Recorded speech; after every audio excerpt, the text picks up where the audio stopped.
नमस्कार। मैं डॉक्टर गिरीश चतुर्वेदी फिर से आपको अपने चैनल में स्वागत करता हूँ। अपने स्टूडेंटों का स्वागत करता हूँ मैं अपने चैनल में। कल इसके पहले वाले वीडियो में हम लोग प्लेटलेट्स की बात किए थे। आज हम लोग बात करेंगे plasma. Plasma is a fluid part of the blood contained by water, plasma protein, hormones, electrolytes, minerals and toxins. Plasma का सबसे बड़ा भाग होता है पानी का। उसके बाद उसमें प्लाज्मा प्रोटीन होता है, हार्मोन्स होते हैं, इलेक्ट्रोलाइट्स होते हैं, मिनरल्स होते हैं और टॉक्सिन्स होते हैं। सबसे पहले अगर हम बात करें वाटर वाला जो पार्ट होता है वो प्लाज्मा को तरल बनाता है। बिना पानी के कोई चीज़ तरल नहीं हो सकता, या लिक्विड पोर्शन जब तक उसमें नहीं मिलाया जाए कोई भी चीज़ तरल नहीं हो सकती। इसलिए उसमें इसका बहुत महत्व पानी का। पानी भी कम नहीं होना चाहिए कभी, इसीलिए पानी पीते रहना चाहिए। प्लाज्मा वाले वाटर पार्ट को ही मेंटेन करने के लिए हमको पानी पीते रहना चाहिए। तो पहला हो गया पानी, वाटर। दूसरा हो गया प्लाज्मा प्रोटीन। प्लाज्मा प्रोटीन को अगर हम क्लासिफाई करेंगे तो 3 टाइप के प्लाज्मा प्रोटीन में पाए जाते हैं।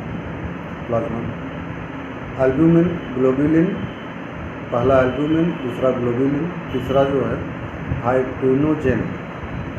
ये 3 टाइप के प्रोटीन हमारे ब्लड में, प्लाज्मा प्रोटीन हमारे ब्लड में पाए जाते हैं। प्लाज्मा का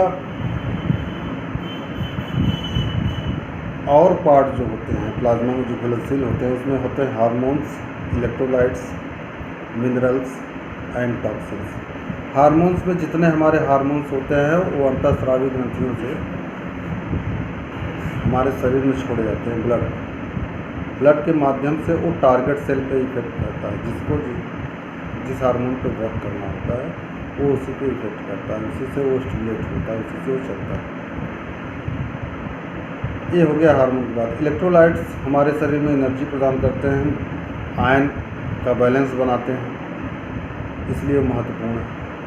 मिनरल्स में जो हमारे फूड पार्टिकल्स, जो हमारे एनर्जी बूस्टर्स और तत्व, खनिज, लौह वगैरह होते हैं, वो भी हमारे शरीर में ब्लड के ही माध्यम से चारों तरफ पहुँचते हैं।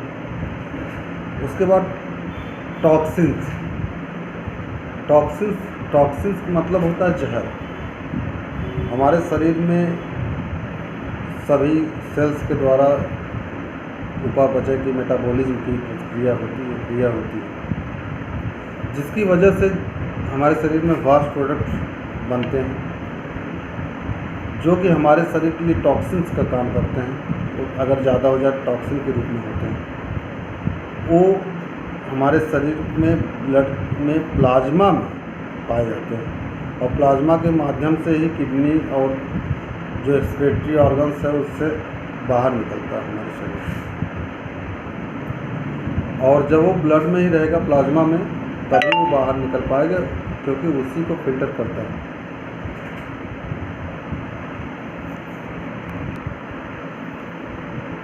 यह बहुत महत्वपूर्ण अंग है ये जानना कि हमारे शरीर में क्या क्या टॉक्सिन्स होते हैं। इसकी हम लोग जांच करते हैं ज़रूरत पड़ने पे, कौन चीज़ ज़्यादा बड़ा है। यूरिक एसिड वगैरह भी हमारे लिए टॉक्सिन्स का ही काम करता है। यूरिक एसिड वगैरह बहुत सारे टॉक्सिन्स हमारे शरीर में होते हैं। और जो मेडिसिनल टॉक्सिन्स होते हैं, जो हम दवा वगैरह या खा लेते हैं, वो भी घुलनशील होते हैं शरीर में, हमारे प्लाज्मा के ही माध्यम से बहते रहते हैं सारे शरीर में।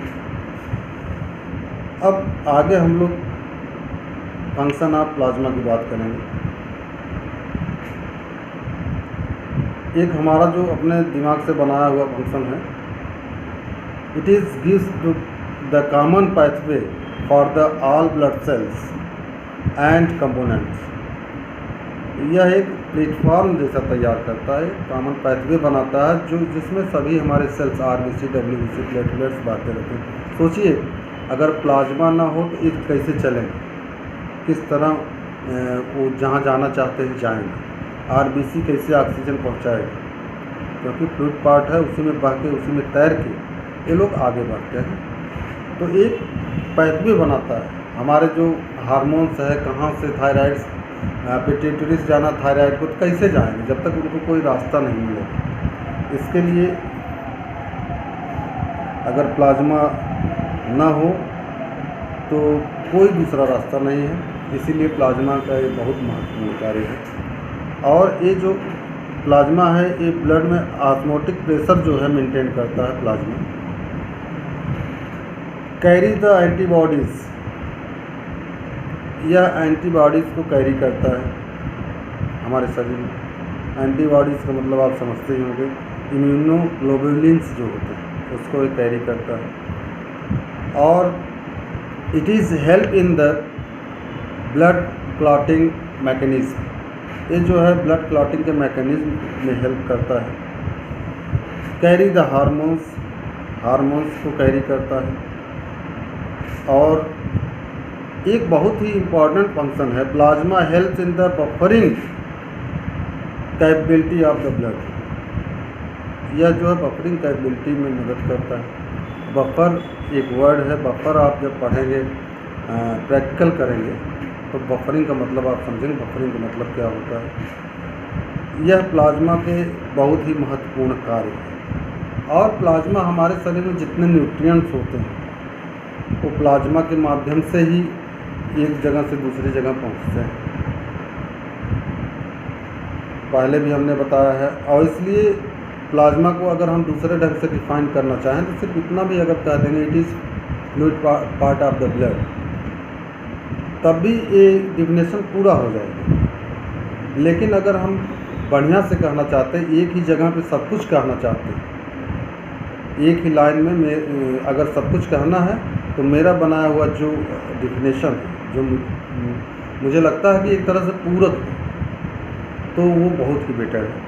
और इसके लिए एक बार से फिर मैं कहूँगा, it is a fluid part of the blood contained by water, सबसे पहला पार्ट है contained by water, plasma protein, hormones, electrolytes, minerals and toxins. सबसे ज़बरदस्त, सबसे बेस्ट है जो एक ही वाक्य में सब कुछ पूरा करके रख देता है। प्लाज्मा है क्या, इसका फंक्शन भी अगर इतना हम जान जाएंगे, इसमें वाटर है, प्लाज्मा प्रोटीन, हार्मोन्स है, इलेक्ट्रोलाइट्स है, मिनरल्स है, टॉक्सिन्स है, तो इसका हमको अपने दिमाग में अपने आप आइडिया हो जाएगा कि इसका फंक्शन है क्या, इसका मुख्य फंक्शन प्लाज्मा का क्या है, सिर्फ इसी एक जगह से ही क्लियर है।